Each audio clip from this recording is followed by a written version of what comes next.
Hi, everyone. Scribbler Johnny checking in before we begin the next chapter. I just wanted to thank you for watching and being my community and my friends. And please remember to like these videos and subscribe so that you can always get the updates from my next projects. We will now begin.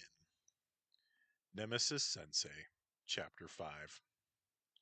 Shinichi was absorbed in building the power frame, as he was calling it. He knew vaguely that days were going by,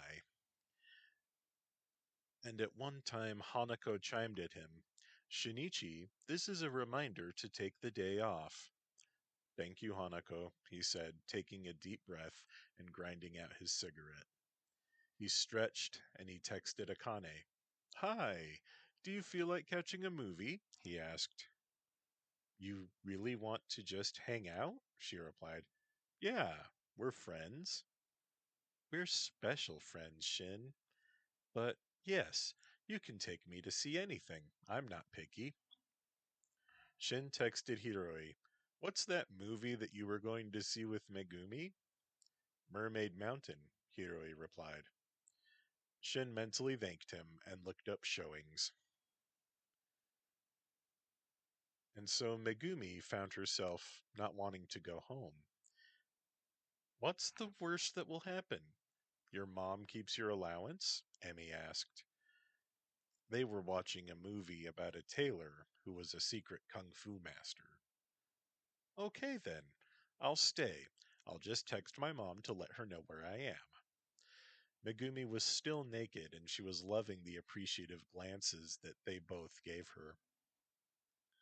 I'm staying the night at Emi's. I'll be home tomorrow to get ready for the arts festival, she texted. Okay, dear, have fun, her mom replied. Hiroi followed her idea and texted Ukio, staying the night at a friend's house, won't be home until tomorrow. Thanks, have fun, your father and I love you, she replied, and his heart skipped a beat. His stepmother said, I love you. His own mother almost never said it. In fact, maybe she never had. I love you too, Ma, he replied, and he meant it. If his date with Eri later on went well that Saturday, his life would be close to perfect. But he knew he'd ruin things somehow. Emmy snuggled up against him wearing a satin nightgown. For now, though, he would enjoy things while they lasted. Shinichi called Akane. Are you at home? He asked. Yep, I miss my special friend, she replied. Call your driver and let's go see Mermaid Mountain at 1700 and then have dinner at Toshio's. I'll have an excuse to dress up. Yay! Shinichi smiled. Poor Akane. Poor him if she lost it. He texted Akane an address to pick him up at and at what time. No way would he tell her his home address. Well, not yet. And he found he wanted to talk to Emmy, but the etiquette that they had established was that he waited for her to contact him in case she was with Hiroi. They shared, but during each man's turn, he had exclusive access, and when Emmy wanted to be alone, they had to leave her alone. It was how they kept the peace. He and Hiroi had quarreled enough without fighting over her. Funny thing, she was the one thing they never really quarreled over. She held them together, especially after that night. That night when they learned that love didn't protect you. Love didn't protect you from shit.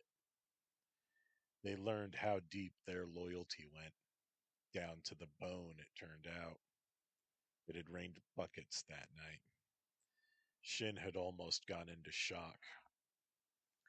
Hiroi kept him warm using pocket hand warmers and held on to him and shielded him with his own body while they waited for an ambulance. Both of them had lost a lot of blood, and one of Hiroi's lungs had been punctured. And he lay there on his friend, shielding him with his own body, his breath gurgling. That night, they were forever brothers, united against the world. They were charged with criminal trespassing, but they refused to reveal their identities. They were let off thanks to certain mask laws, since they weren't actually in the commission of a crime, and since Wolfgal had gotten away with all the goods. They learned many lessons, though. And Shin, for years, didn't date any girl that wasn't being paid. You could count on a business transaction, but not the human heart. But he couldn't do that anymore.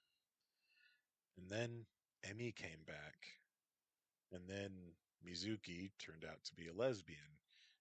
Maybe that was for the best. Still, he kept a weapon under his pillow. And it was time to shower. As the water poured over him, his hair hanging over his eyes, making rivulets pour down, he lowered his head, fascinated by the water. And that rainy night flashed in his mind.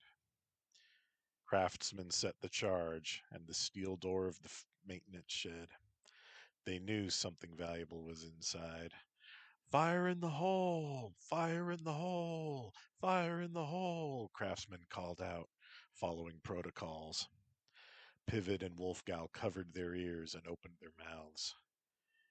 He twisted and pulled the ring on the single-use U.S. Army surplus igniter. The boom was quieter than they'd expected, but the thunder, oh, the thunder muffled everything. The door swung open. All right, let's stay together and be quick, Pivot shouted. As they began to move for the door, they fell at the same time with horrible pain in their backs. Craftsman saw Wolfgal's furry panties and her skirt fill his view. He was in far too much pain to move as the rain poured. I'll just take all of this, boys, Wolfgal had said, gleefully, like it was a game. And then she howled and was gone. Back in the present, Shinichi slumped against the wall of his shower, hitting his head on the faucet. Pain and hatred kept him conscious. And he'd let that bitch right back into his heart. Barely a struggle. He'd left himself vulnerable. Well, that changed today. She had to earn everything back now. The welcome mat was pulled in. Nobody betrays craftsmen without paying the price. He finished his shower and stood his full body dryer up, and he seethed. Before dressing, he changed his security settings. Wolfgal's howl was no longer an accepted password. She'd have to wait for him to let her in. He checked his password schedule. It was time for a change. Hanako, new door password, sashimi restraint. Acknowledged. Is previous password still valid for 48 hours per standard operating procedure? Negative. All previous passwords invalid. Code override Gamma Oyster. Acknowledged. Good girl, Hanako. I love you. Thank you, Shinichi. You don't love me, though. I'm not even an AI. He'd programmed that response to stop himself from anthropomorphizing the virtual assistant. He would have that working AI soon, though. And then he would build Hanako 2 a body. And then Hanako 3 would be the perfect girlfriend. Then he dressed. Hiroi received a note on his phone that the password was changed. He hid that fact from Emi, Something in the back of his mind told him that this was for the best. Emi didn't suspect a thing. Hiroi had acted like it was just a nothing notice. They were watching a romantic drama now, and Megumi was wrapped in a blanket, and Emi too, both of them partially covering Hiroi, who sat between them. And he periodically kissed one or the other on the head, cheek, and arm, whatever was convenient. He had bulky, strong Megumi, solid and reassuring, and soft and unpredictable Emi, alluring and passionate. It didn't get better than this. Shinichi dressed into one of his office uniforms, basic black to not make the office drones uncomfortable. He sprayed on some cologne with the improbable name of Forbidden Promise. He found that he liked it, and his last pay girlfriend had promised that she liked it too. What was her name? It didn't matter. He cleaned his glasses and lit a cigarette. He only wore contacts when he was at his craftsman. It was part of the uniform. He walked out of the secret entrance and climbed down a concealed ladder. He walked to the address that he had provided to Akane, and a driver opened the back door of a car for him. It was a nice blue sedan. Shinichi thanked the driver and climbed in. Akane was wearing a casual skirt suit. It was plaid and subdued colors. He noticed an alluring floral perfume. You're dressed like you've got a hot date, Akane-chan, he remarked. I do, Negazawa-kun. You. Akane replied cheerfully as if he had said something funny. Oh, I'm not special. I'm just your special friend, he said, realizing Akane was getting attached to him. He'd have to be delicate. That's right, Akane said, and she took his hand. No kissing, my makeup will smear, she added. Ah, but I like kissing you, he said in what he hoped was an endearing way. She let out a small laugh. Okay, Shin, just one and no gropies, she said. She faced him and closed her eyes. Well, he was in for it now. He gave her a kiss, a quick peck, like a friend. She smiled and opened her eyes. I would have forgiven you if you'd grabbed me anyway. Oh, I want to be good, since we're on our first outing, he explained. He did not say date. Okay, we'll be on our best behavior then. Mermaid Mountain was a horror romance. It was very creepy and quite a bit sentimental. Akane kept dabbing her eyes at those sentimental parts, and she asked him to put his arm around her because she was frightened. She unbuttoned her blouse and slipped his hand inside. She was not wearing a bra. Shin was not made of stone. And he found himself enjoying the movie a lot more, maybe, than he would have had he been watching it alone. Akane acted demure and made no sign of having done what she did during the movie when the lights came back on. Okay, then. He helped her to her feet.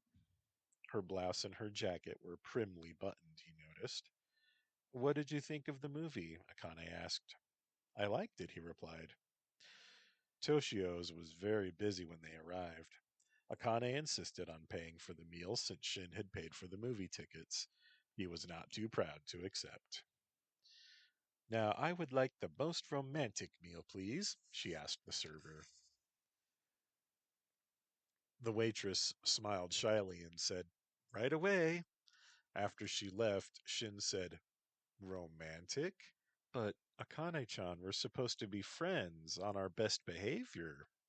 She smiled and looked down demurely and said, Oh, Shin-chan, I like you so much, and you said we could, you know, any time I wanted. He did remember saying that in his desperation. I did say that, didn't I? And he let out a small laugh. She nodded at him. The waitress served them some chilled sake. To special friends, Akane said, toasting him. Kampai, he replied to the toast and sipped the assuredly expensive sake. It was good. The food was good too, and he didn't know what made it romantic, but it was good food. Akane chatted about the movie and about some of her past adventures in the uniform before the backlash from the earthquake had forced an early retirement on her. She was heavily flushed from the sake and making flirty comments by the time she paid their bill without even looking at the receipt. She told the driver to take them directly home, and during the drive, Akane did not keep her hands off him. It's only you, Shin, she said.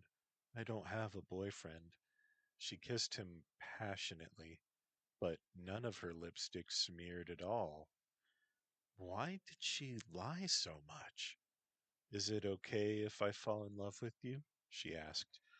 Oh no, Akane-chan, that I have to stop. I'm your friend, maybe even your boyfriend, but you cannot fall in love with me. I'm still an active mask. What will you do if I die or go to prison or get mutilated? Ah, so noble. Okay, Shin, I can't fall in love with you, but I'll be so happy as long as we're friends. And she sighed at the romantic visions flying in her head. This middle aged woman was behaving like a love struck schoolgirl, and maybe she was. What had his book called it? Arrested Development.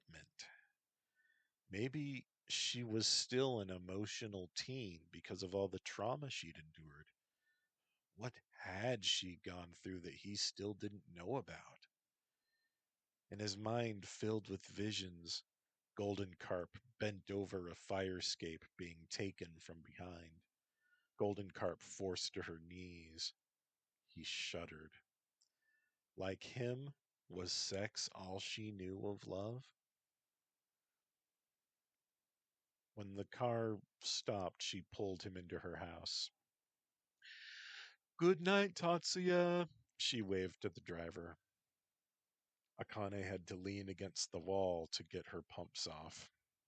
Shin slipped his shoes off, and maybe she was drunk enough that she'd fall asleep. She continued to pull him, this time to the sofa. You have been so good, Shin, treating me all respectable and acting like I'm a lady instead of a whore, she said, smiling. Oh, Akane, you're not a whore. You're a woman with some regrets. That's all. I'm your true friend. I don't judge you for your past. And he felt that pity surging in his heart. No, Shin, it's the truth. I was a whore. I still am. I use my powers on men and women that Tetsuro sends to me as rewards or as part of business deals. I still work for the clan. Shin blinked away tears. Well, that doesn't matter, Akane. We're friends. I care more about being your friend than I do having romance with you, he said. Turns out his imagination had not been far off. Do you want me to put my costume on to make up for tying you up? Or you can tie me up instead. Would you like that? Akane was eager, but it felt wrong to Shinichi. No, Akane-chan, I don't want to tie you up tonight. I think that tonight I need to prove something to you. Change into your most comfortable clothes and drink some water. Ooh, a sleepover! Akane clapped and then staggered to her bedroom. Oh man, what had he jumped into?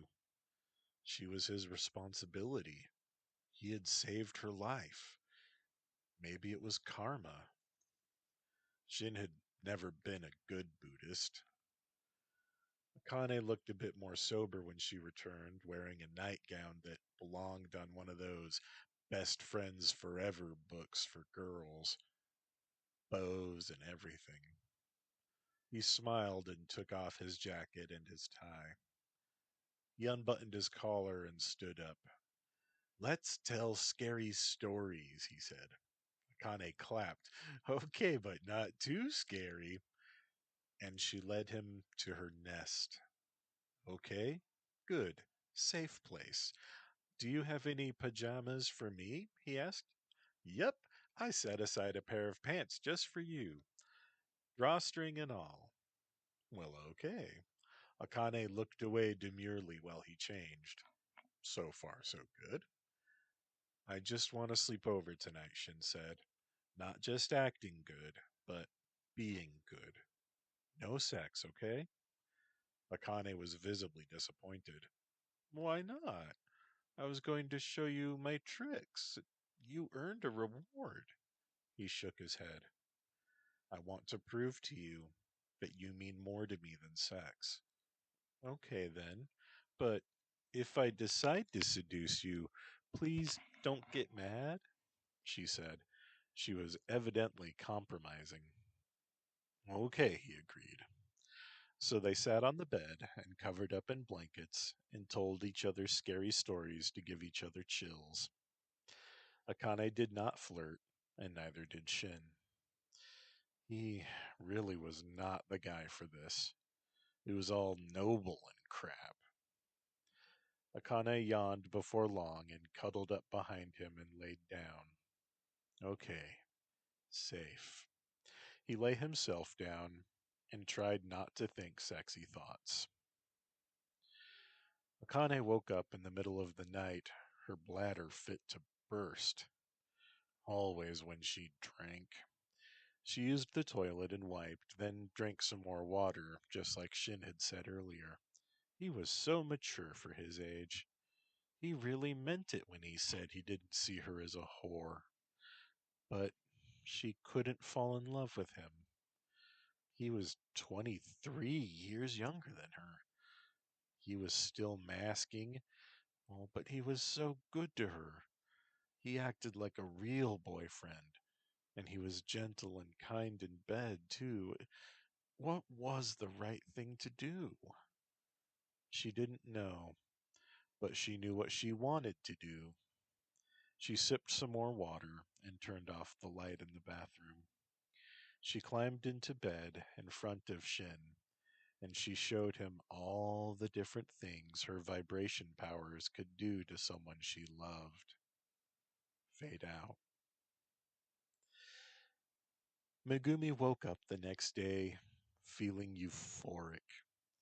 She had to go and do the arts festival, though. She kissed Hiroi a lingering good morning and pressed his hand to her heart before she said goodbye. Hey, where'd Booby go? He said sleepily. I'll see you tomorrow, Hiroi, Megumi said, smiling. Take care of him for me, Emi-chan? She asked before leaving. Yes, Megu-chan, Emi called out. After closing the door behind her, Megumi thought, did I really just tell her to have sex with my boyfriend for me? Why doesn't that feel weird? She hurried home, wishing she could fly. She changed into shorts and a t-shirt after showering and ate a quick breakfast before heading to school. Wolfgang had known the school she went to by looking at her. Meguro-san, please come quick, we need your help, said Seijiro as soon as she was on the grounds. She followed him at a run, and she saw there was an emergency. A light rig had fallen on two students. One of them was Momo. Megumi didn't think. She just lifted the steel frame off of her classmates. Please help them, she cried. I can't hold it, she added, unconvincingly. The gym coach, Oyama Sensei, and some boys ran to help her hold the rig, while Jiro and some others pulled the girls to safety. Okay, set it down together. One, two, three, Oyama Sensei said, and they set down the heavy lighting rig, and Megumi pretended to swoon. Oh, catch her! She had an adrenaline surge seeing her friends get hurt, shouted Oyama Sensei. A boy she didn't recognize caught her and helped her to lay down. It's going to be okay, Meguro. You saved them. Megumi closed her eyes and breathed shallowly. Uh, Nurse Makuro, do Hashimoto or Azuki have any broken bones? Oyama sensei demanded. Please, let me examine them in peace, the school nurse requested. Megumi thought that it was safe, so she fluttered her eyes and started to sit up. Oh, stay down, Meguro. You've had quite a shock, said Jiro. Oh, thank you for helping. Are they all right? She asked. We'll have to wait and see, he replied. I think they need to go to the hospital to get checked for concussions, Nurse Makuro said. Now let me check Meguro. Good God, girl, do you take steroids? No, my family have been pig farmers for generations, Megumi replied. Samurai, too. You must be descended from Kobungo Inuta. The nurse checked her pulse. Adrenaline, all right. You're a real hero, Meguro-san. Take it easy. Lots of rest, I mean it. Yes, ma'am. They're going to be okay, Oyama sensei called out. There were cheers as Megumi was helped to her feet. "Ah, thank you all for helping me, she said and bowed, sharing the glory. The vice principal wrote to the Yokohama Daily about the accident and the bravery of Oyama sensei and four students to save their classmates. Megumi insisted on only being photographed with the others. The arts festival was allowed to continue, and there weren't any other incidents. And afterward, she and Jiro visited Hashimoto and Momojisa at the hospital. It was a mild concussion. They just want us to stay for one day to make sure we're okay, Momo said. "Oh, thank you for acting so quickly, Meguro," Hashimoto said sheepishly from her bed. "Oh, I did what anyone would do. But you're welcome, Reiko. I hear that Eiji came to visit too," Megumi said. Reiko smiled. "He gave me this stuffed rhinoceros. Isn't it cute?" Megumi laughed. "I think he was complimenting your hard head." "Oh, don't be mean. I'm in the hospital," Hashimoto chided playfully. "Get well soon, both of you," Megumi said, and left a card for Momo. Jiro stayed behind as she walked into the hallway. She hoped that no one would think she was a mask. Blame my muscles, please, she thought. And she also hoped that no one noticed how fast Jiro had ran. Seijiro joined her in the hall. You really did the right thing. I don't think anyone noticed, he said. I hope so. I'm too connected to get unmasked, she replied. Is Hiroi sensei really dating you and a real woman? He asked. She flexed her hands at him. I am a real woman, Jiro, she growled. He took 2 steps back. I didn't mean it like that. Just, we haven't graduated high school yet. That's all. She saw a shimmer in front of him. She punched at it experimentally. It had become a solid sheet of energy when she connected. She smiled. Your shield! Jiro! It works when you're afraid. He nodded. Yeah, I made it work. Don't hurt me, okay? She gave him a hug that crushed him. One step closer, my boy. You are on your way. He tried to hug her back, but he couldn't quite move. And then she set him down. Well, good night, Jiro. Wait, Megu. Why don't we hang out? Like real friends. She pondered his words. Well, okay. Let's go to the pool, she suggested. I was thinking the park, he said. Jiro, are you sweet on me? He blushed furiously. No, I just want to be friends. She laughed. Oh, I shouldn't tease you. I know. Let's go to the park then, she added. And it did her good to just have a conversation about inconsequential things and just laughing. Jiro admitted that he hoped to become a salaryman.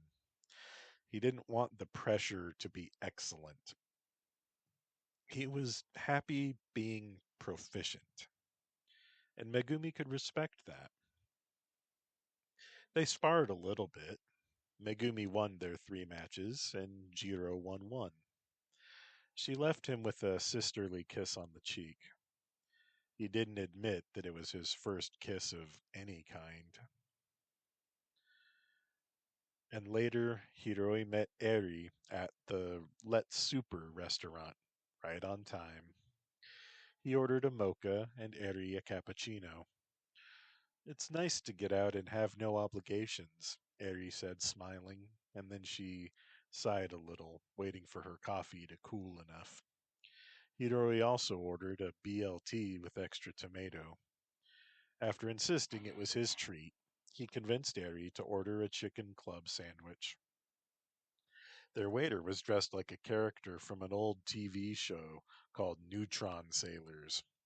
The Neutron Sailors were benevolent alien explorers who landed on Earth to study humanity and, of course, fight monsters. May I ask why you picked this place? Harry asked. Great BLT. And it's fun in a campy way, Harry replied. Harry nodded. It's just that Yokohama has a lot of people who like to dress up at night, and I wondered if I was one of them? He laughed. No, I work for an insurance company. I'm a consultant. I like to swim, and I practice judo for exercise and self defense. Harry smiled. And you play Go? Hiroi nodded. What about you? Well, I got a degree in English. I wanted to be an interpreter, but I couldn't ever get work, so, like English majors all around the world, I work various odd jobs. The owner of the game store likes me and Taro, and he says he'll leave it to me when he retires next year. Yuri gave her a teasing smile and said, And that's when the big money rolls in. She joined his laughter. Don't feel bad. I still live with my dad, Hiroi added. They ate their sandwiches quickly. He told Eri about how his mother owned an art gallery dedicated to masks. It's like they have their own subculture, she remarked. They literally do. And how do you know so much? Everybody needs a hobby. Eri smiled archly. I promise to keep your secret. Hiroi looked around and he leaned in close. I get drunk on plum wine every year at Hanami. It's my own dumb tradition. Shh, he whispered. Eri laughed. Oh, come on. If you're a mask, you can tell me. I'm not a mask. I'm rather dull, he protested. Okay, then, Eri said. What if I told you that I was a mask? He smiled. I'm listening. She laughed. Okay, I'm not. It was just one last attempt to flush you out. Okay, neither of us is a mask. They left and went to the Fishing History Museum. One of the displays was a goodwill ambassador from the Mer Kingdom. The Mer woman said her Japanese name was Hiroko. Oh, we're very happy with progress we have made in negotiations with the Scandinavian whaling companies. We believe we'll be able to put an end to whale hunting for good, Hiroko said. They nodded appreciatively.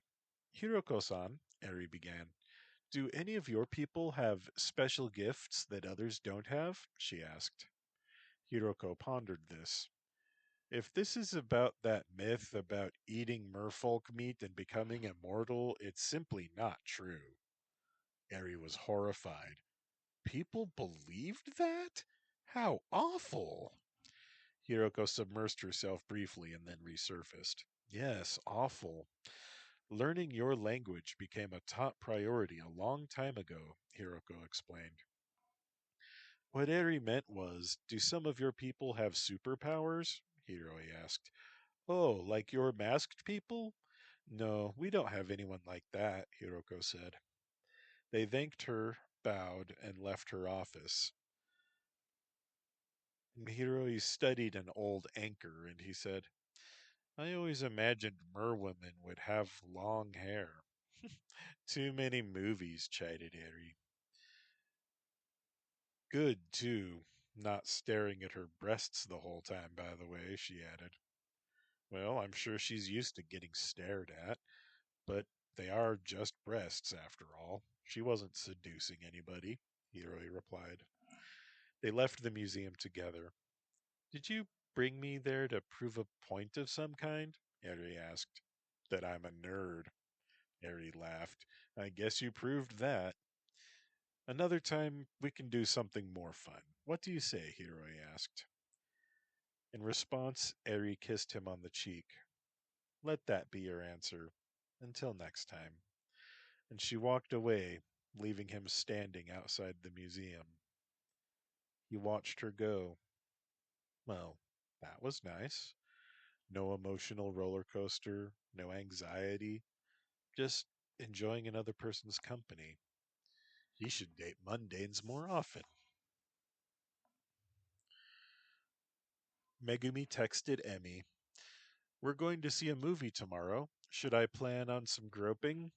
Emi replied, only if the movie's really boring. He goes to movies to watch movies, and he doesn't like distractions. I picked the movie. He might not enjoy it, Megumi said. Then don't wear a bra.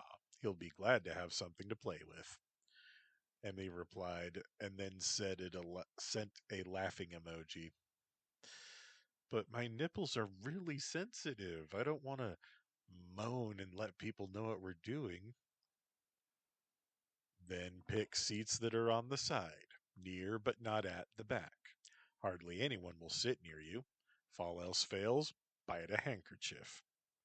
You're so knowledgeable, Megumi admired, and texted her to say as much after she realized she'd said it aloud. Emi replied, Shinichi couldn't keep his hands off me in theaters. He'd pick awful movies that nobody went to just for the thrill of feeling me up in public. And this is the first time they'd discussed her relationship with Shinichi. Do you love him too? Megumi asked. Of course I do. Don't get greedy now. Get your own second boyfriend, because only I may date my men together. Megumi laughed. What about sharing? She sent. Emi called her in reply. Do not play around here. You don't love Shin, and don't act like you do, she warned. I'm sorry, Emi. We play and joke so much, you know, Megumi said. Yes, we do. But the reason only I date them both is that only I can love them both in the way they need. And I need them both. Can't explain my needs in a way that anyone else can understand. Just trust me. They fulfill my needs in a way no one man could. And I don't want some other woman coming in and breaking both of their hearts. It would wound me so deeply that after I killed her, I would still cry. I need both of them to comfort me while they would need comfort too, and it would be ugly because they aren't comfortable seeing other people's tears or seeing me in the other man's arms yet. Megumi understood her. It could break all three of you, Megumi said. Yes, so kindly leave Shin alone. You aren't his type anyway. Your muscles intimidate him, Emi replied. Emi-chan, what about you and me? Well, I'm flattered. No, I mean, what's our relationship? Listen, I let you share Hiroi, and I'll call you my friend, and we can get smoochy smoochy from time to time, but do we need more than that? Isn't it enough for us to be Eskimo sisters? Well, I'm not quite sure what that means, though. And Megumi had to wonder, what did she mean? They both knew each other's secret identity and naked bodies, and they'd each watched as Hiroi had made love to the other, seeing how he did things differently. They could laugh and talk to each other about almost anything. And, well, what do you mean? Emi asked. If Oni Girl catches Wolfgal in a crime, what will happen? That was it. Wolfgal will expect Oni Girl to be true to herself and never regret living her truth, no matter what happens. And Emmy will be your friend forever, no matter what happens, if she is true.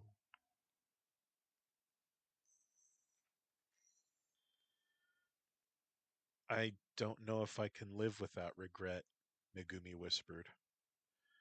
Regret is poison, sister. Don't become me. My regret eats me alive because I was not true.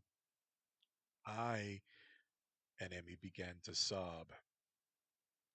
I tried to be someone I wasn't, heartless and reckless, and I constantly tell myself that that deception and betrayal render me unworthy of my men's love and forgiveness. And no matter how many times I kiss their scars, no matter how many tears I rub into their glorious flesh, the bodies I love like my own life, the scars are there to remind me of my atrocity. I can only bear it because they do love me, and because I see joy in their faces when they look at me. Had I been true, it would never have happened, because my true self is loyal, not treacherous. Be true, Megumi, and stand, and do not hold regret. I love you too much to see my pain in your eyes. Megumi was overcome with the emotion of it. It was the most she had said about that fateful night. And Megumi began to cry too. I wish I could hold you and dry your tears, sister. This, more than anything else, proves to me that you are worthy and deserving of your forgiveness and love. I love you too, Emmy. Emmy could only thank her and then apologize for her tears before hanging up. Megumi had to blow her nose. Afterward, she took off all of her clothes and looked into her reflection, wishing she had one of those full-bodied ones.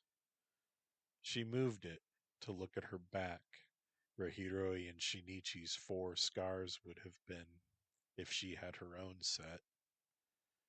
She looked at the rest of her body, studying her deeply tanned skin, her dark nipples, her wild thatch of pubic hair, her muscles, her mannish muscles, her veins, her shovel-shaped face, and straight, dangling hair that never looked attractive no matter what she did to the black strands.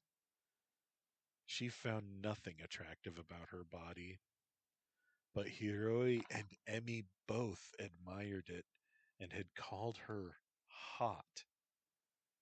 Why couldn't she see what they saw?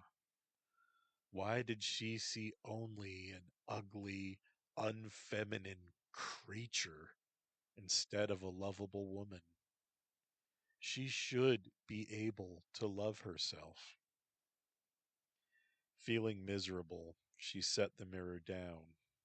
She sat hard on her butt and wept. It wasn't fair, and it made no sense.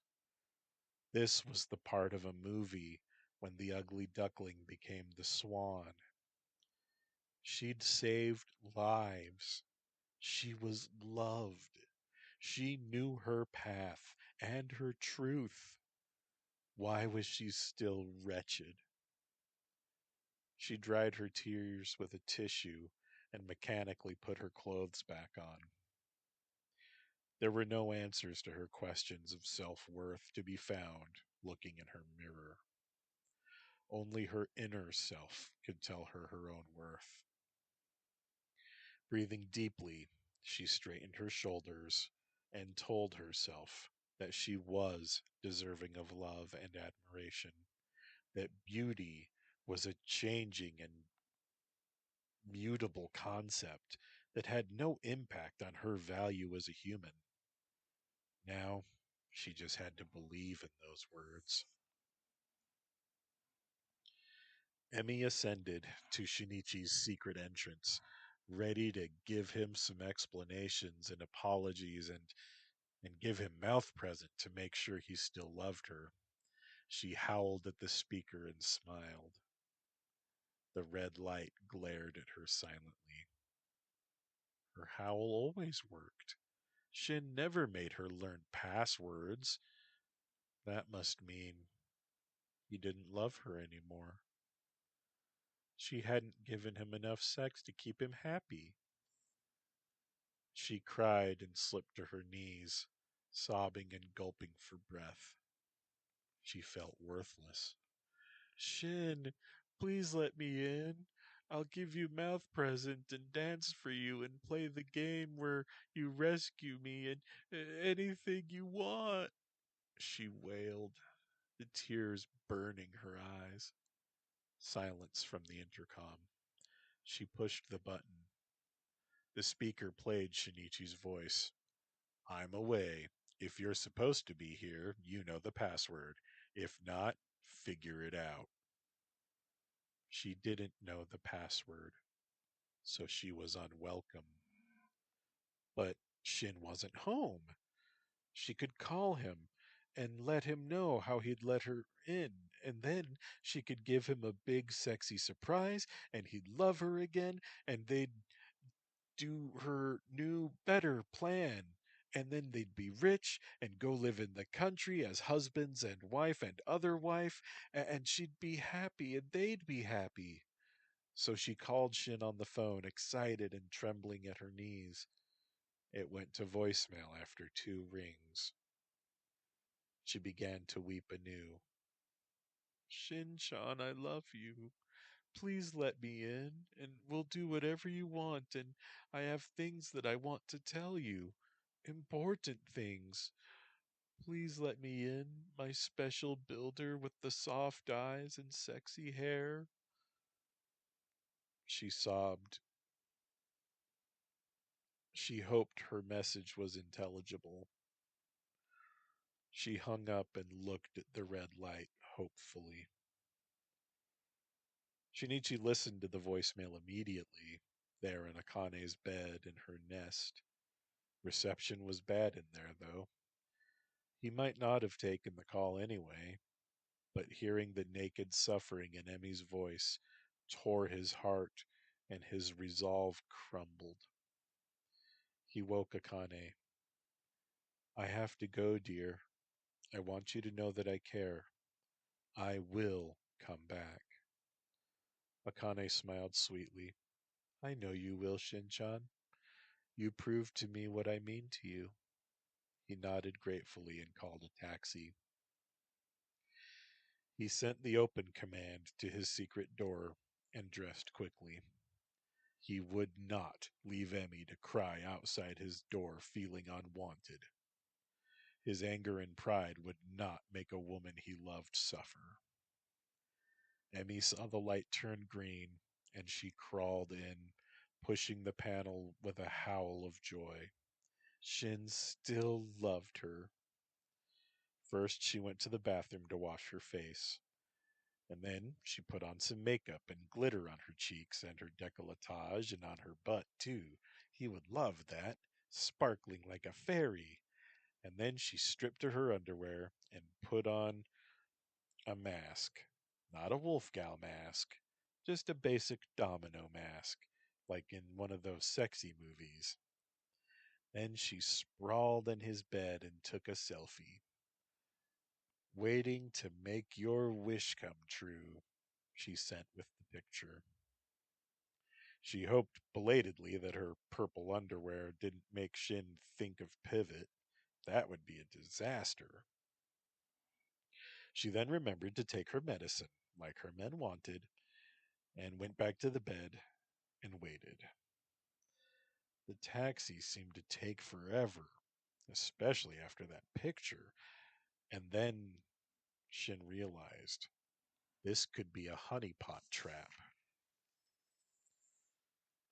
Emi might have some new scheme in all of this. The crying, the seduction. Could it be a ploy to manipulate him? He took deep breaths and forced himself to calm and look at it rationally. Emi accepted his refusal to gracefully and never mentioned Akane again. Maybe she was late taking her meds, and now that she was in his apartment and had taken them and would be stable when he arrived. And maybe it was something else that he hadn't thought of. He paid the driver in cash and went through the front door as if coming home from work. He nodded to a neighbor that he had not met before and unlocked the door to his apartment. When he closed the door, Emmy sang out, "Find the fairy and get a wish." He couldn't help smiling. He took off his jacket and shoes and sang, "I hope she's in my bed so I can teach her how humans kiss." He heard her giggle with suppressed excitement. He went straight to his bedroom. Emmy's phone was on his bed, but no Emmy. He checked behind the door. No Emmy. Then she slithered out from under his bed and climbed up his leg, making playful growl sounds. "I found you first. Should I still give you a wish?" she asked. He moved to take off her mask, but she stopped him. "Answer me, human. Wish or no?" He felt his heart burn. He had to kiss her. She squealed happily and untucked his shirt and then stopped and backed up to sit on his bed. Her eyes became downcast. "I have important things to say. Do you want to play the fairy game first or have important talk first?" Shin told his penis to give him a break. "Let's talk," he said, and sat down beside her. He took off his glasses and lit a cigarette. He offered her one, but as always, she shook her head no, smiling sadly. Then Emmy took off her mask. "I'm going to begin by telling you why," she said. "Why what?" "The most important why in our love," she replied, sliding her hand under his shirt to caress his scars. He trembled. "That why." She swallowed a new sob and began. "Shinichi, I thought that I would never know what love is, and that no one would love me, and that I was only good for screwing. That's not— Shh! Let me say it at my pace, okay?" she continued. "I wanted to go down in flames, and I didn't want to be mourned. I tried to be cold and careless, and I just am not. But I was not living my truth. So, trying to be a person I was not, I ensured the men who loved me would hate me, and I could die in peace, mourned by no one. I did not die, though. I tried to reinvent myself and pay my own way through college with my treacherous money. I ended up going to art school and never doing anything with my artistic talents, which are mediocre, honestly. I left Sado and went to Tokyo, and then I left Tokyo and came home to my men to be true to myself. I'm so sorry, my love. Please, please forgive me. She did not cry this time, and she was proud of herself. Shin gently pulled the mask over her eyes, and he said, I wish that you could forgive yourself and believe me when I say that you don't have to earn my love. She sobbed and let out a small whimper, but she did not weep. She saw the moisture in his eyes, and she said, I grant your wish in the name of the Queen of the Fairies whose heart you stole. I may take time to trust you fully again, but I love you fully. I am also to give you gifts in the Queen's name, to show her love for you, mortal man, she said. He nodded, curious where this game would lead. Hanako, mood light, he commanded. The lights turned blue. Emi gasped. The glitter on her skin in the blue light made her seem enchanted. Or maybe it was just her imagination playing along with her flight of fancy. First, I am to give you this kiss. At this, she shyly kissed him on the corner of his mouth. And then this kiss, a gentle brushing of her lips against his. Her voice got husky. Then this kiss, a passionate, lingering kiss, which she gasped to recover from. She unbuckled his belt and undid his pants. She hesitated. Her Majesty also bids me give you another kiss, which a simple fairy maiden like me has never before given to fairy or mortal man. He caressed her neck softly. Only do what you are willing to do. I'll tell the queen you obeyed her every order. You don't need to do this or anything on my behalf, he said. She loves you so. I must. I must give you this kiss, too. She pulled his pants and underwear off and eagerly gave him that kiss. Fade out. Afterward, Emmy lay on her belly, and Shin idly ran his fingers down her back. Even your butt sparkles. Fairy magic, he said, laughing softly. I hope you'd like that extra touch, she said. The new password is sashimi restraint, he informed her. When will my howl work again? She asked in a small voice. When I trust you fully again. Listen, Shin. I try to kiss your scars and wash them in my tears, and he shushed her. I believe that you regret it. I believe that you try. I believe that you have suffered enough. My trust does not depend on big dramatic stuff. It depends on small, reliable things. She let out a whine. But reliable is what I'm worst at. I'm only good at sex. He gently spanked her, loving the ripple it caused. You are much more than sex. You are Emi Inukawa, romantic and creative and brave and loving, he all but shouted. Hey, can I spank you some more? It looks so sexy, he asked immediately after. She laughed. Tell me again that I'm more than sex, she added solemnly. You are much more than sex, he said, matching her serious tone. You just happen to be amazingly good at it. Oh, master, I've been naughty. I need spankings to teach me my lesson, she said, laughing as she slid up to her knees and lifted her glittery butt to be spanked. After some more play, Shin told Hanako to play the love songs. Can I wake up tomorrow and see you with me again?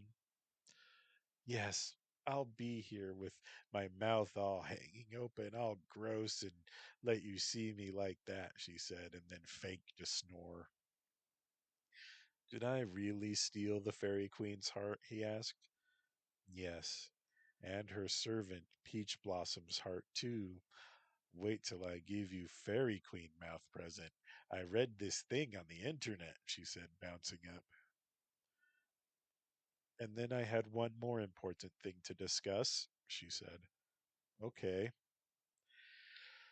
I want to marry and divorce Hiroi so that he can marry Megumi. That's Onigirl's government name. And then marry and divorce you so that we can be married and all live together in the country. So Megumi can be an animal doctor. Why do we have to get divorced so that Hiroi can marry Megumi? He asked. To be fair and even, she replied. But Hiroi gets to keep a wife and I get to lose one. No, see, I will still be both of your wife, and we'll just throw away all those government papers. But Hiroi still gets you and Megumi. Right, and you get me. I don't want to marry you just to divorce you. Shin, it's just for paper. We'll still be married in our hearts, she explained. Then why bother with paper at all? Because I want to be legitimized. I want to hold up the marriage certificate and see my name and yours, my name and Hiroi's. I want to be your real awful wedded wife, she insisted. Lawful, he corrected. I know what I said. I can't cook or do laundry worth a fart, she laughed. We're lucky Hiroi can then. She kissed him. Does this mean you'll marry me? Emmy, I need time to decide. I don't understand. I got Hiroi on board, and he's the high maintenance fussy one, and you're still high from fairy sex. She frowned and then added, don't you want wife sex? I'll do that naked under the apron thing. He kissed her to silence her. I do want wife sex, but I also want wife brushing your teeth together, wife in the middle of the night, wife in the morning, wife on a road trip for Golden Week, wife by my side when I hate myself and can't make the voice inside stop being mean. I hate that voice, she said. I'll do all those things, and I'll be wifing all over and never leave you. If you divorce me, what will keep you with me? You want to divorce Hiroi too, so it won't be him, not Megumi, even though she looks like a man, he said and let a bitter grin. You take that back right now. Paper does not control me, and Megumi does not look like a man. She climbed out of bed and stared angrily at him. So are you saying even if we didn't get divorced, it couldn't stop you from leaving? Absolutely! She then covered her mouth. No, not that! Shinichi, I never want to leave you again, she said, rushing the words out. But he looked at her. But what will keep you at that house in the country? He asked, pointing. You. You and Hiroi. It's all I need or want, she insisted. And Megumi does not look like a man, she insisted. I'm sorry. What I said was hurtful and unnecessary, he said, lowering his accusing finger. You said it because you expect me to leave. You don't believe that I want to stay. There, it was in the open. You are in my blood, like a drug. You fill my mind and my heart with you. I can't begin to be separated from you again. I'm so scared, Shin admitted. She slipped beside him again and kissed his forehead. Emi is addicted too. Emi can't leave. Let's try to wash off that glitter, Shin said. I like the glitter, though. I'll enchant you and give you my flower again, she said, caressing his chest. Come on, Peach Blossom. You'll like showers, he said, and pulled her behind him. Damn glitter gets on everything, he muttered. I didn't hear you complaining 20 minutes ago, she said. I didn't want to offend Her Majesty by appearing ungrateful, he retorted. You didn't want to interrupt mouth present. I can have two reasons. Through the use of a scrub brush, they did wash off the glitter. Most of it, anyway. Bolstered by his dose of normality and the gradual pacing of things with Eri, Hiroi felt a sense of calm. Mask girls always dated with an urgency. Relationships were passionate and fast, and as they say, the fire that burns twice as bright burns half as long. Roy. So he texted his pupils that the next training would be the coming Saturday at 1600 at a local gymnasium. More balance beams, more mats, also a rock climbing wall, and weights. They were all going to make it. He sent a direct message to Wolfgal on Twitter. Saturday I'm training. My pupils at 1600, just in case you needed to know. She didn't reply right away, and that was okay. She was probably with Shin. He texted Megumi, looking forward to tomorrow, Bae. She replied with a kissy face picture. You're so cute, he replied. I'm going to believe you this time, she replied with a winking emoji. He went to his laptop and checked his email. Nothing important from work, thankfully. And then he had an idea, and he got up to look for Ukyo. She was home, thankfully. Hey, Ma, Megumi's birthday is next month, and I had an idea for a present for her. She looked interested. I'll be glad to help, she said. I want to buy her some bangles that aren't too showy and won't get in the way. Ukyo nodded. She has thick wrists, but the beauty of bangles is that anyone can wear them pretty much any time. Let me show you my website and we'll pick out some. He nodded at her gratefully as she picked up her tablet. He sat beside her, and then he snuggled close. Scanning her inventory, one thing stood out. That, he said, pointing.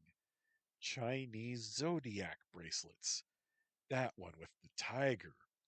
I want one of those, and one with the horse, for her and for me. Ukyo nodded. Is that your zodiac? She asked. No, I just see myself as a horse, like it's my spirit animal, and her as a tiger. I have no idea what our signs are. Ukyo smiled. Well, that stuff is nonsense anyway. What matters is if she likes them. He hoped she would. As he got into his pajamas later, he thought of Emi's plan. Living in the country, all four of them, working from his laptop, assisting Shin with projects, teaching Emi how to cook, being a family. It was beautiful. His phone rang. It was Harumi. Yes, Harumi, he said with a sigh. Hiroi, do you know why I keep coming back to you? Her voice was slurred. Oh, God, you're drunk dialing me now? Do you know? You told me this once. Disappointing sex is better than no sex, right? She sobbed. I lied. Again and again I lied. I said I was the best you'd ever get, but really, I never got better than you, and I treated you like shit. Yes, you did treat me like shit, he said. I'm sorry. I hope your wolf and your bulldog treat you right. They do. Goodbye, Hiroi. Goodbye. Well, hope that makes her feel better. He sighed, and he looked again at the kissy pic that Megumi had sent. He saved it. I love you, Megumi, he told her image, and he went to sleep. Megumi bit down on her handkerchief, her hands between her thighs, thinking of Hiroi. Emi's voice called out, "Yeah, like that. If you make him come first, you win." Emi won. Well, Megumi won, but just barely, even in her mind. She smiled with her heart pounding. "I love you, Hiroi," she whispered, slipping the noose around her neck. Foxfire looked at the moon for the last time. "I love you, Pivot," she whispered, and jumped from the bridge. The rope went taut, and Foxfire's tears fell into the moon's reflection in the water below. Genpachi Meguro looked at the ship manifest from Kowloon. The manifest said textiles. He knew better. It was a lot of drugs buried underneath some panties. Crates and crates of the new drug called go-go.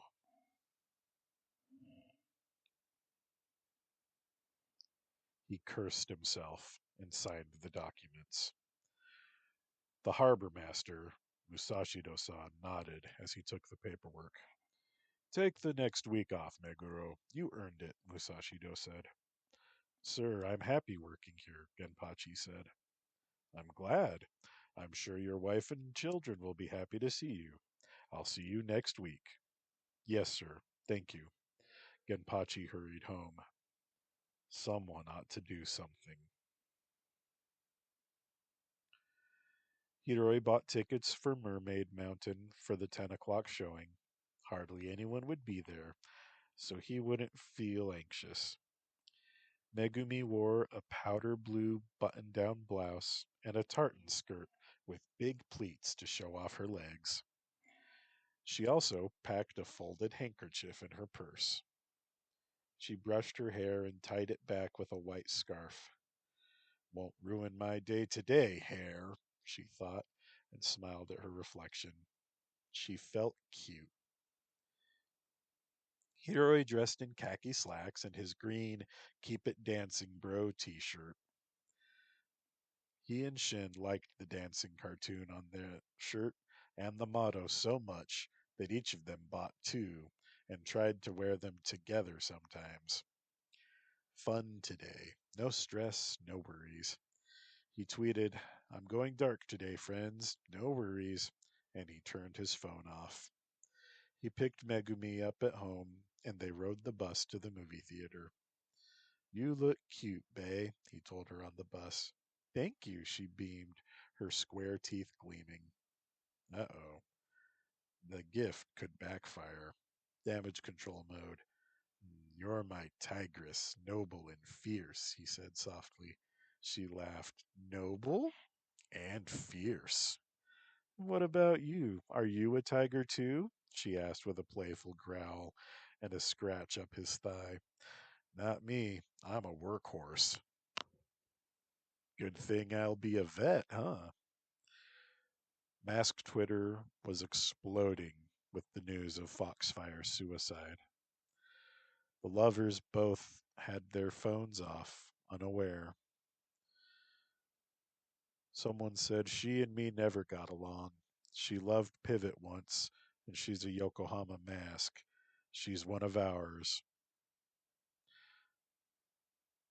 Wolfgal replied and retweeted, "She's one of ours. R.I.P. Foxfire. Hashtag Aru." Craftsman tweeted, "We were partners. I didn't know she needed help. I'll miss you, Foxfire. Hashtag Aru." Again and again, Emi and Shinichi tried to contact Hiroi and Megumi. "As soon as you get this, come to Shin's house.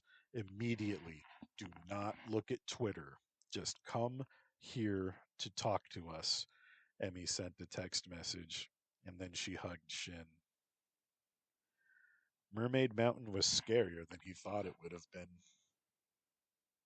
Hiroi had to give credit for that. Megumi was almost disappointed Hiroi didn't want to make out. But then, during a sentimental scene between the young lovers, as they saw the elderly hotel manager and his former fiancée hold hands in the moonlight lake, Hiroi turned her face to kiss her. If I could only see you on full moon nights at one lake, I would stay there too, he promised, and kissed her again. She took his hand and held it to her breast, her nipple poking his palm through the fabric of her blouse. He kissed her again, gently caressing her. She bit down on her gasp. He kissed her neck and turned back to look at the movie.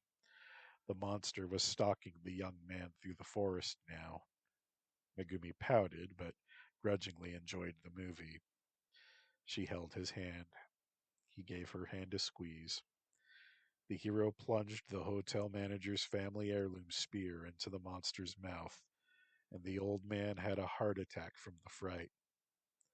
The next night, the young lovers looked at the now young hotel manager and his fiancée splashing and waving at them from the lake in the moonlight. Roll credits. 2 hours, not one mermaid, Hiroi complained and grinned. I expected you'd be all over me, Megumi pouted. Well, if you want that, pick something dull next time.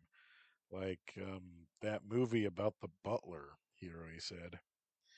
He kissed her as the credits rolled. Emmy did warn me you prefer to watch the movies, Megumi admitted. I guess I'll have to get used to you two talking about me since we'll be married and living together, he replied. Do you really want to get married? She asked. Well, yeah. I want to get married to Emmy and you, but stay married to you. She stood and picked him up in a crushing hug. Okay, workhorse, I do. I'll marry you.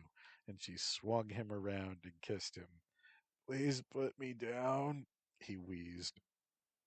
She set him down, embarrassed. A few people clapped. Yay, they're getting married. Did you hear? A teen girl asked her friend. The lights came on, and they bowed apologetically. The manager stopped them before they could leave. Excuse me, sir, but I heard you proposed at our theater? Hiroi nodded and blushed. Here, 2 free tickets. If you come and let us take photos of you in your wedding clothes, I'll give you 1 year passes. Yokohama Theater, making dreams come true, the manager said. We will, manager-san. Thank you, Megumi said and cried a little. Just like my Megumi, I proposed to her here too. My name is Megumi. The manager laughed. How wonderful! Come back, all right? Hiroi nodded, dying of embarrassment. He bowed and hurried to leave, with Megumi putting the tickets into her purse, walking behind him. I'm sorry I embarrassed you, love, but free tickets? Isn't it romantic? Do you really want to come back to the movie theater in your bridal dress to pose for pictures? Hiroi asked. Yes, I want to do that with you and have people celebrate our love. And she felt a little hurt. Are you saying you'd be embarrassed to be seen with me like that? No, Megu Megu. I'm not embarrassed to be with you. Never, he promised. She nodded and dabbed at her eyes. Better turn our phones back on and see if the world ended, she joked, putting her handkerchief away. Hiroi turned his phone on and read Emmy's text message. His smile melted. Megumi, we're going straight to Shinichi's house. Don't look at Twitter. Where does Shinichi live? She asked. He waved towards downtown and then flagged a taxi. It isn't far from here, he said as he helped her get in. He gave the driver Shin's address. Something awful must have happened, Hiroi said, explaining Emi's text message. But why can't we look at Twitter? Megumi asked. He texted Shinichi. On my way with Megumi. Is Emi still there? He replied, Yeah, she stayed all night and everything. She bought some booze. He re- Well, that's nice. Are we going to have a party? Hiroi replied, You could say that. Take Megumi to the front door. Are you shitting me? My girlfriend can't learn the password? Hiroi, please, humor me. Fine. Hiroi paid the driver, who waved off his offer for a tip. Hiroi pushed the front door button for Shin's apartment. Shin buzzed him in. What's going on? Megumi demanded. Something big. I don't know what. Shin and Emi both are here, Hiroi said. Emi opened the door and let them in. Megu, you come here. I need your help with something, Emi said, pulling Megumi into the bedroom. Shin nodded and gestured to the bosom stool. Ooh, I get to sit on the boobs for the first time. What's up? Shin sat on the butt stool. Last night, Foxfire hung herself from the bridge. I talked to her last night, Shin. She said goodbye. Oh, God. Hiroi put his face in his hands. Megumi tried to go to him as she heard him call out his pain. Emi blocked her path. Please, just wait. Let them have some time. They were her partners. And just then Momo texted her. Hey, is Hiroi with you? Yeah, Momo, we just got the news.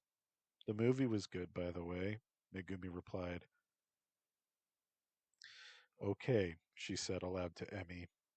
Let me go now. He needs us. Emi held out a hand. He needs to process it. If you go out there, he'll drown his mind in Megumi instead of processing his remorse. I don't think you really want to make out on a stool shaped like boobs anyway, do you? Shin has a boob stool? The absurdity made her laugh. He has a matching butt stool, Emi said. How terrible! That's the worst! Megumi laughed and laughed. Right now, Shin and Hiroi are comforting each other, sitting on those. The tears streamed out of her face and she calmed. Pivot and Foxfire were an item, weren't they? Megumi mused. Yeah, the bitch broke his heart several times, I heard. I was planning on killing her. Seriously? Yeah, as serious as can be. Shin had his hand on Hiroi's shoulder. She was toxic, but I thought she'd grow out of it, Hiroi said. She left with as clear a conscience as she could, right? She made amends. That means something, Shin said. Yeah, Hiroi agreed. And he finally looked at Twitter. R.I.P. Foxfire. She was mine. She was ours. Hashtag Aru. He tweeted as pivot.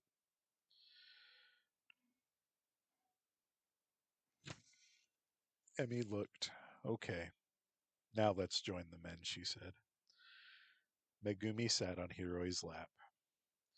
We're sitting on giant boobs, she said. Yeah, Shin always kept the boob stool from himself until today, Hiroi replied, grinning. Do you want to drown your sorrows in Megumi? She asked, pursing her lips for a kiss. He kissed her. Emi carried in 4 glasses and a bottle of whiskey.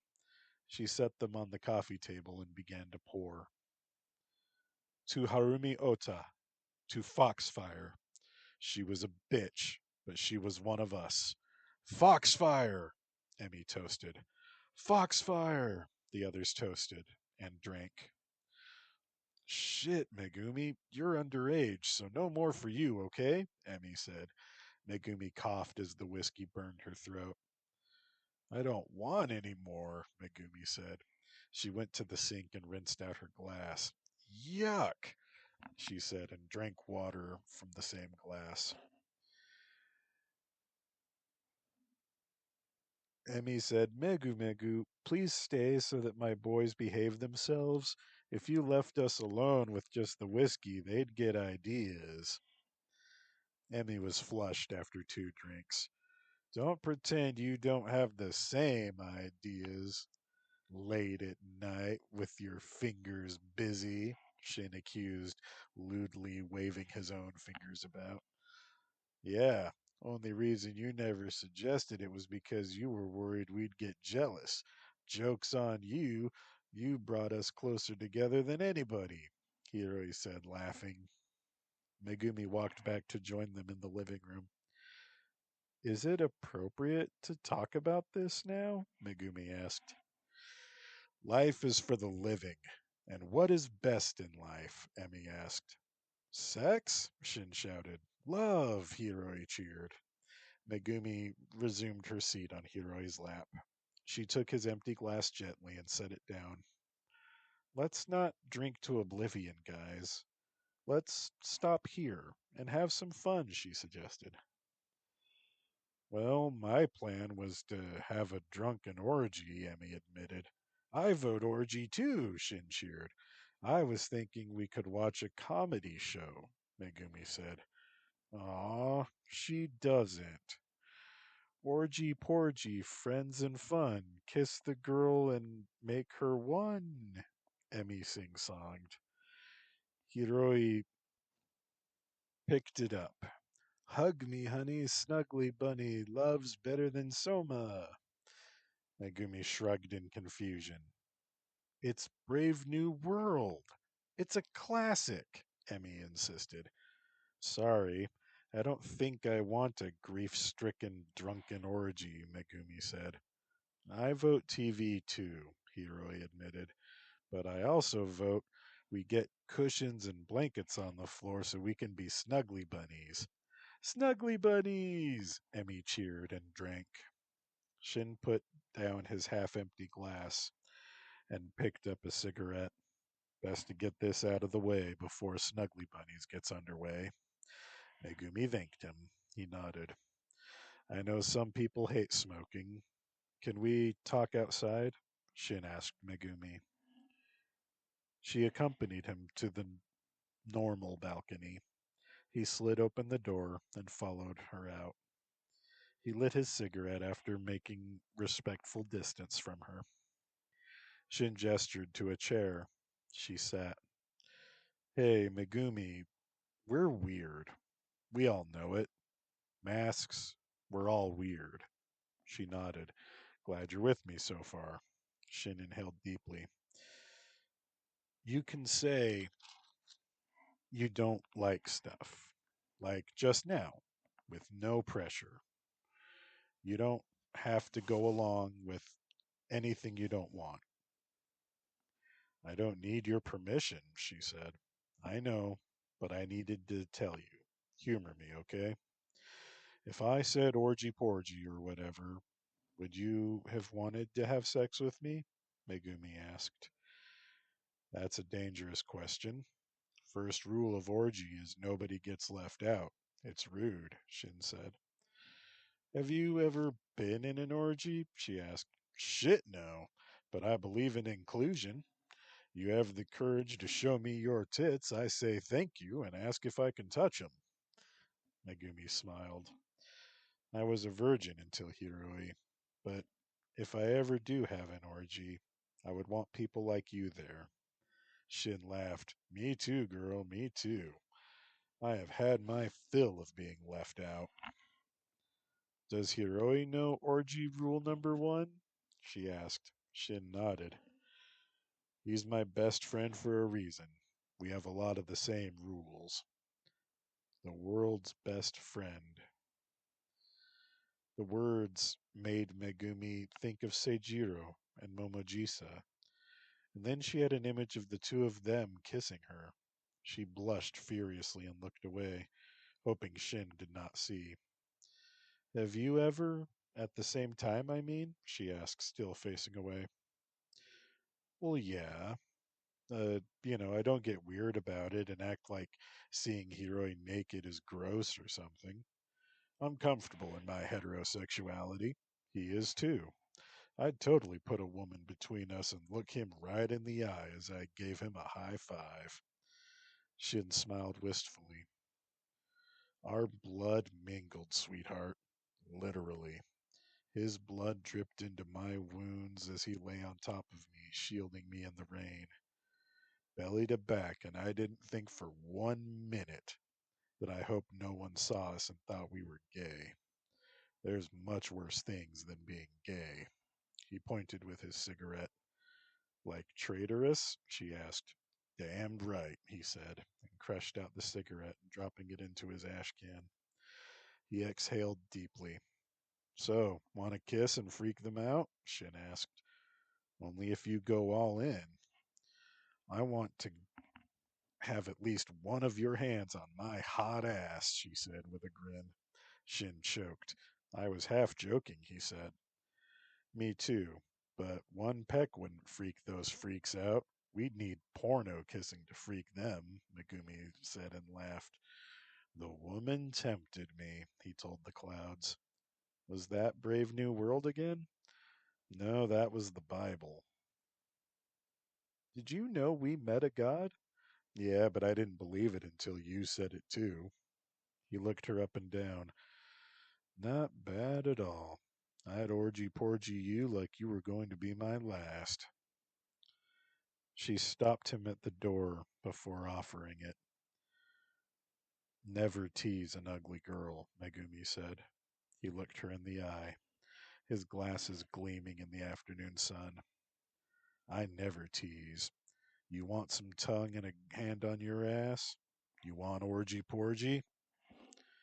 Her heart began to pound. Maybe. He smiled wistful again. Tell you what, Megumi-chan, if you decide, you just whisper something in Emi's ear that you want it to happen. She's got magic. She can grant wishes. He opened the door and let her precede him in. He gave her an affectionate pat on the butt. Nice, he said as she gasped, jumping. Hiding your light under a bushel. Emi heard this and said, Uh-oh, Shin's quoting scripture again. Hiroi laughed. Megu's blushing. Shin, you dog, you. Come here, snuggly bunny, Hiroi added. Megumi knelt and snuggled up in front of him, sitting between his legs. Hiroi untied her scarf and nuzzled her hair. Oh, I wish I had Megumi's legs, Emi said. I wish you did too, Shin said. You take that back. In your eyes, I'm a love goddess, Emi insisted. Let's just say I know why Hiroi's in love with Megumi, Shin added. Megumi couldn't get into the comedy show after all. Shin's words echoed in her mind. Masking was deadly risks every time. If they were all going to live together, why not love together? Blushing, she stood up during a commercial break and asked Emi to come talk with her. Emi disappointedly pulled Shin's hands out of her shirt. Okay, girlie. She disentangled and fixed her shorts, leading Megumi to the bedroom. Emi closed the door and tucked her boobs back into her bra. Shin and you talked about orgies, didn't you? She asked. Uh-huh. Megumi nodded. Emi nodded too. Suddenly it didn't feel weird anymore. And you thought, how about how we're going to live together, maybe? Megumi nodded. You wondered what Shin looked like naked? Megumi shook her head no.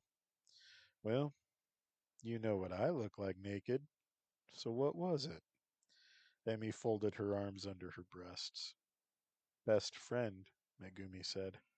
Emi cocked her head to the side. Explain. I want a best friend. I want to be a part of what you three have. Ah, so, Emi said. Kiss the girl and make her one. Yeah, my husband's wife should be my best friend. Yeah. Emmy hugged the shorter but much bigger woman. Ah, your nipples are like thumbs, Emmy laughed. Well, thanks. Now everyone knows. Megumi pulled away, blushing. Correction. Our men know, Emmy said. What if it gets weird? Megumi asked. Eskimo sister, it's never been normal. You're a mask. Weird is your daily rice. Do other masks get promiscuous like this? Megumi, this is the opposite of promiscuity. This is premarital. We are planning to live together in one house. Foxfire was promiscuous. And yes, most masks are. We're all weird. So what normals call weird is our normal. Let's tell the men. Tell them what? Emmy asked. Snuggly Bunny wants orgy porgy. Are you sure? No, Megumi admitted. Honest is good, Emmy said. Hoping Hiroi will talk you out of it? Maybe. He won't. He'll throw you right at Shin and say, make her scream. What, really? Emmy laughed. Gotcha. Oh, that was mean. Welcome to the family, Emmy said. Seriously, though, he will happily share you, too. After all, he can stand to share me. If you want it, he'll share you. And then Emmy smiled and tilted her head. Oh, boys, Emmy called out. Snuggly Bunny has something to tell you. I hope that doesn't stick, Shin said. Kinda makes me sick hearing it so much. But Megumi's so cute, Emmy insisted. And so they rejoined the men, and they sat around the edges of Shin's bed. I've been thinking about how we want to live together as a family, and I thought it was selfish to keep myself to Hiroi when Emi will share, Megumi said. Is that right, Megumi? Hiroi asked. She nodded yes. Sounds fair, Shin said. Emi nodded yes. Hiroi looked at Shin, and he felt a twinge of jealousy.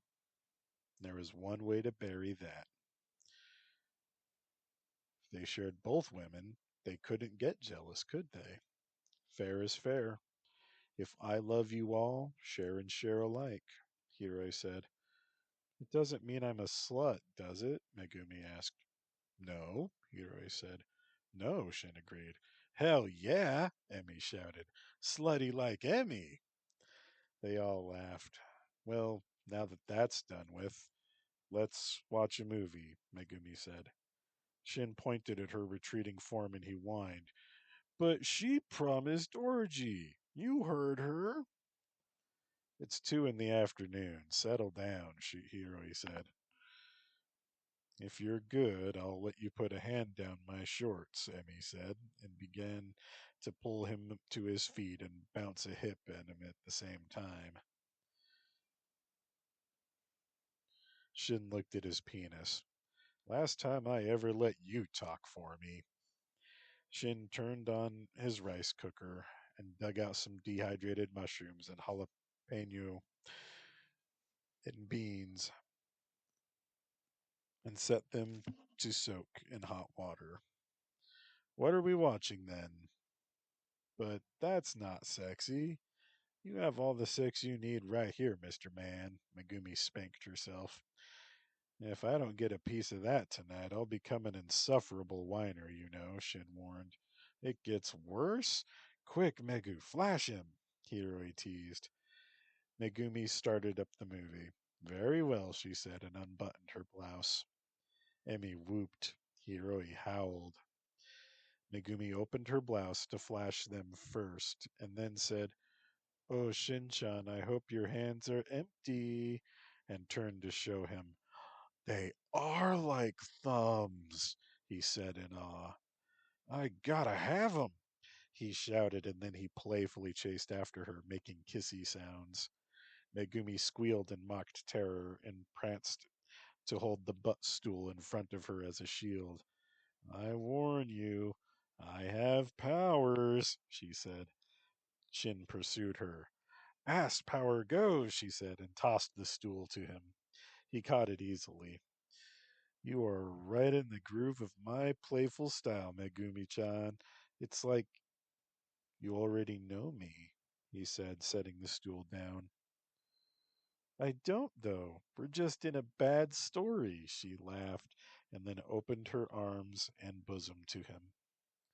He kissed and tasted each thick, dark nipple. "Never put me in a good story, baby," he said as she sighed. He wanted to do more, but then she lifted up his face. "I get a kiss before we go stampeding any further," Megumi ordered. Shin replied by kissing her lips more passionately than he had her breasts. He gasped as she ended the kiss. "Oh, baby, marry me too, please," he asked, breathing heavily. "After college," she said. "How long will that be?" "Veterinary medicine, so we are talking years." "You're so cruel." "And you love it, I can tell. You're one of those men who's still a naughty boy, aren't you?" And she stared him down. "Yes, he is," Emmy called out. "You want to have to earn it, don't you?" He nodded. "You're so strong I'm helpless against you," he said. "And I'm a much better fighter," she informed him. "I wouldn't say that. I've got my brown belt, Shin." "Well, I've got a blue belt in judo," he said defensively. "Same rank structure, dummy. She outranks you," Hiroi called out. As if to prove her point, she swiftly swung and then stopped, a chop to his neck, and caressed his cheek gently. "We'll get along just fine, I can tell. Check on the food, and then sit with Emmy for the movie," Megumi ordered. "Oh, put in your place," Hiroi said, quickly squeezing one of Emmy's breasts. "Later," he whispered to her, and strode over. "You stay where you were. I want to be on your other side," Megumi told him. "Only because I want a woman on each side," Hiroi protested. "That's right. Tell yourself that," Emmy said, smirking. "Oh no, me and Megu already settled this." "I'm the boss, aren't I?" Hiroi protested. "Yes, you are, Hiroi, and it's been established that Shin is my bitch." "One day soon, you too will be my bitch," Megumi said. "Not this guy. I'm better at being boss, aren't I, Emmy?" "Yes, Hiroi," she sighed. "Party pooper." Megumi sat, her blouse still open, and cuddled up to Hiroi, who put an arm around each woman and gently groped each woman. "Beans and mushrooms are simmering now, and the rice is about 15 minutes," Shin declared as he sat down beside Emmy, groping her other breast. "Did I give you permission to grope?" Megumi asked sharply. "No," he admitted, abashed. 10 push-ups, then ask nicely," she demanded. "I've created a monster," Shin said, and performed his push-ups. "The first and the 10th were sloppy. 2 more perfect ones. Go." He obeyed. "Recover." He sat down. "Beg." He smiled. "Emi-chan, may I have booby touch?" Shin asked. "I meant ask me." "Megumi, may I ask Emi for booby touch?" "You may ask." He repeated the request. "This is fun," Emi said. She allowed him his request. "This is the extent of my cooking skills. Sorry," Shin said. And then he mixed the beans and mushrooms into the rice in a wooden bowl. "We're lucky Hiroi can cook," Emi said. "Me too," Megumi said. "I'm a good cook." They ate in front of the TV with bamboo chopsticks from a Chinese takeout restaurant down the street, clicking. Megumi wolfed down her food. You have pleased me, Shin. You are released from submission for the rest of today and tonight, she said, and broke her chopsticks with her thumb. They finished watching the movie. It started so silly, and then it tried to get all serious towards the end, Emi said. That's true, Megumi added. Only really bad stories can't have a consistent mood. It's a sign of bad writing, Shin agreed. And then they all looked at each other, and then looked at the menu screen. Well, we ate, we watched a silly movie. Now what? Shin asked, pulling his hand from out of Emi's shorts. Did you enjoy being my submissive, Shin? Megumi asked. Yes, he called out. Sure you still want to be the boss? She asked Hiroi. He kissed her in reply, and she melted against him. He ended the kiss. Yes, I'm sure, he said. Board game? Emi asked. The only board games I have are games of suffering and hatred I inherited from my parents, Shin said. Explain, Megumi asked and laughed. Monopoly, Risk, Battleship, Snakes and Ladders. Oh, suffering and hatred. Yeah, sorry. Monopoly isn't so bad, Emi protested. You shut that lying mouth, Megumi barked. They laughed. Everybody laughed, even me, because it was funny, Emi said. They pulled out a trivia video game Shin had that rewarded correct answers with the characters of the opposing players stripping off their clothes. Why do you have this game when you have porn? Hiroi asked. Every time you hope for a good porn game, you're always disappointed, Shin confessed bitterly. Hey, why does my girl's nipples match her purple eyes? Megumi asked. Because she's an alien, Shin replied. Shin won the game handily. Memorized most of the answers, he explained.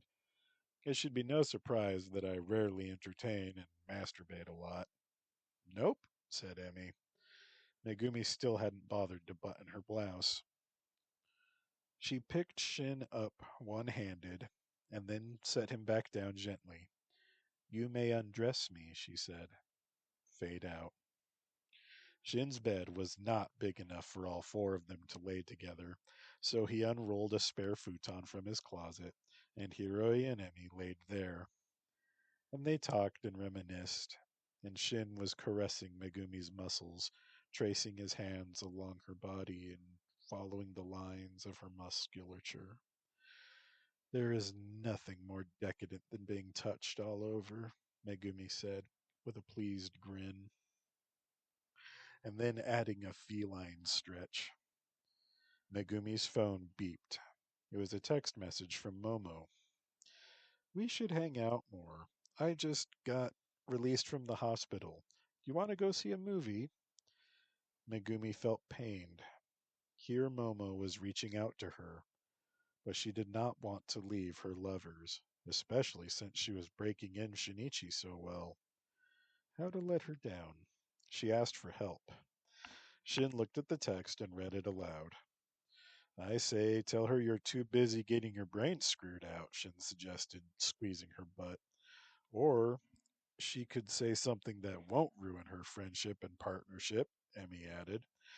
Tell her that you would like to sometime, but tonight you are at a party. Megumi thanked her. Now I want to take both of our men to heaven, Emi said, growling. Emi, pills, Hiroi said. Right, pills. Emi crawled around and looked for her purse. Oops, no pills. I guess you'll have to give me your medicine. Uh-oh. Or give me love medicine.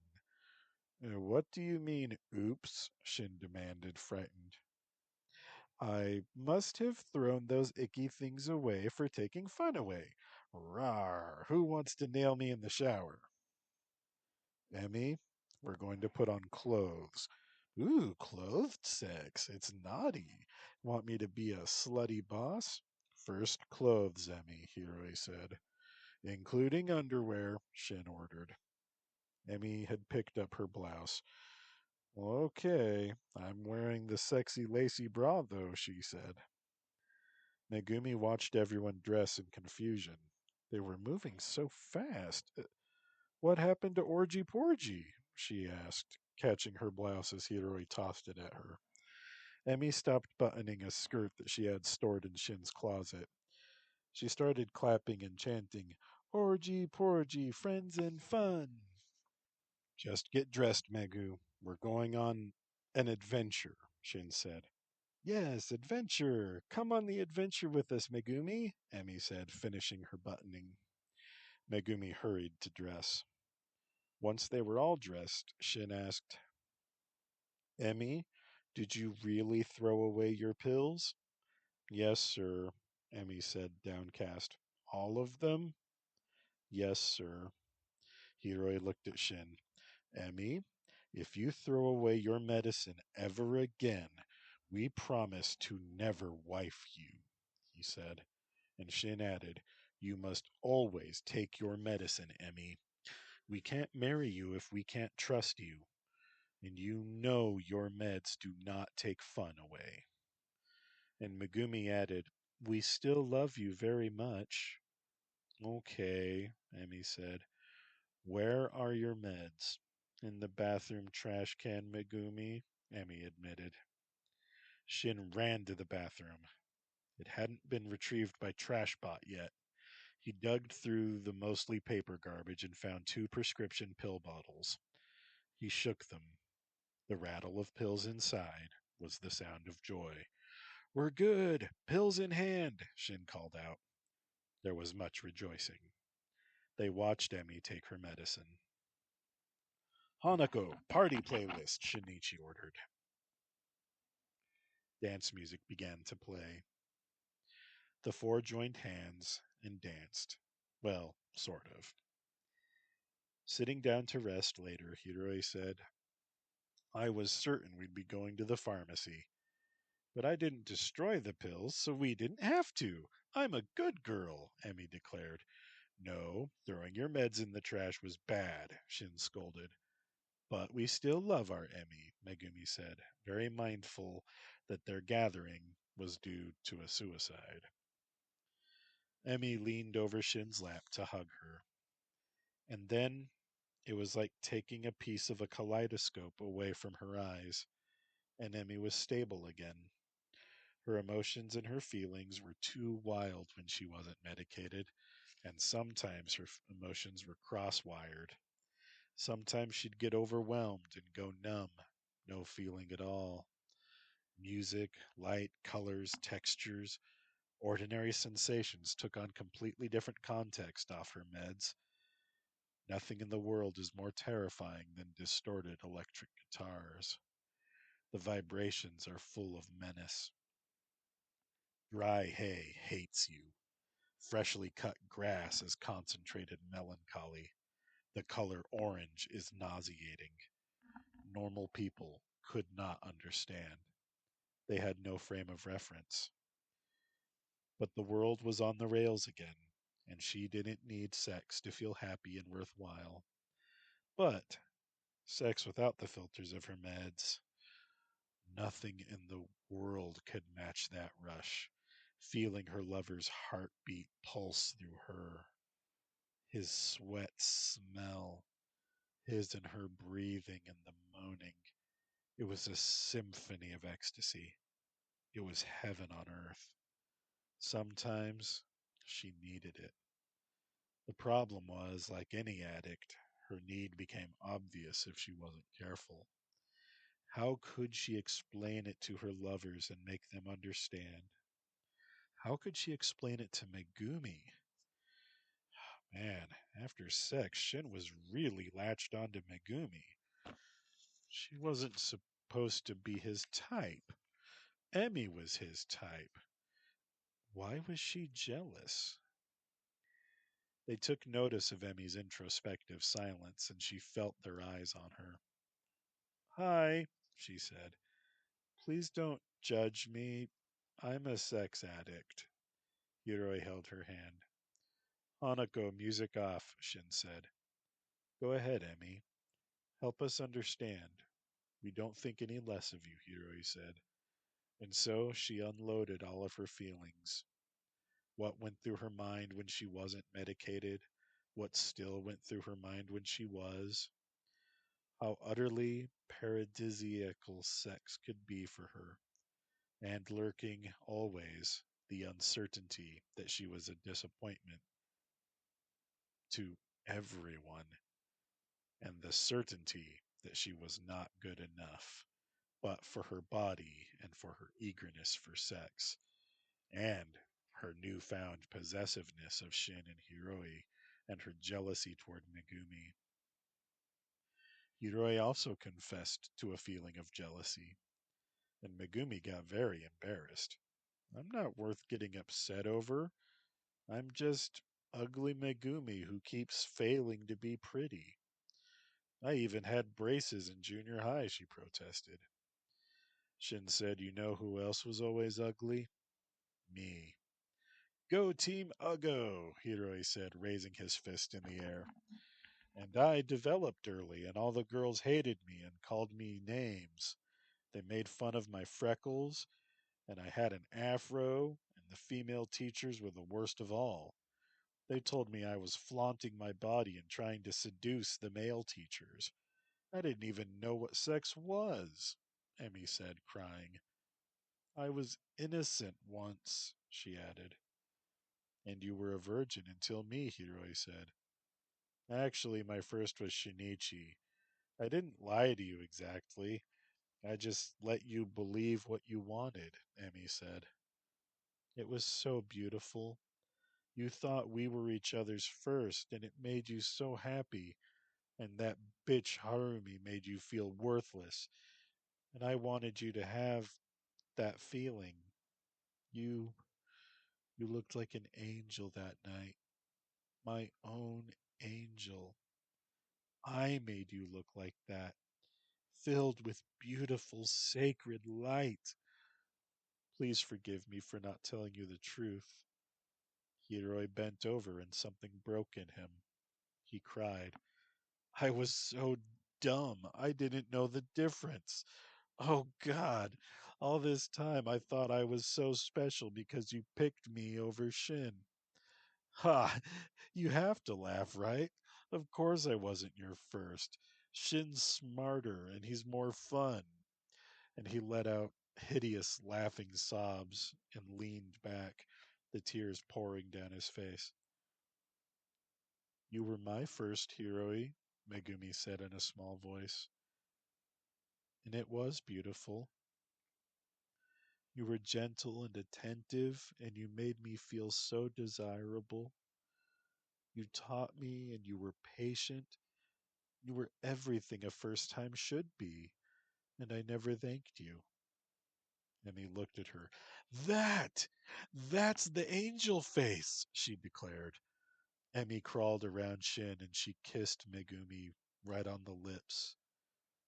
Give me some of that light, please, she begged and kissed her again and again. And Megumi didn't know what to do, but sit there, stunned.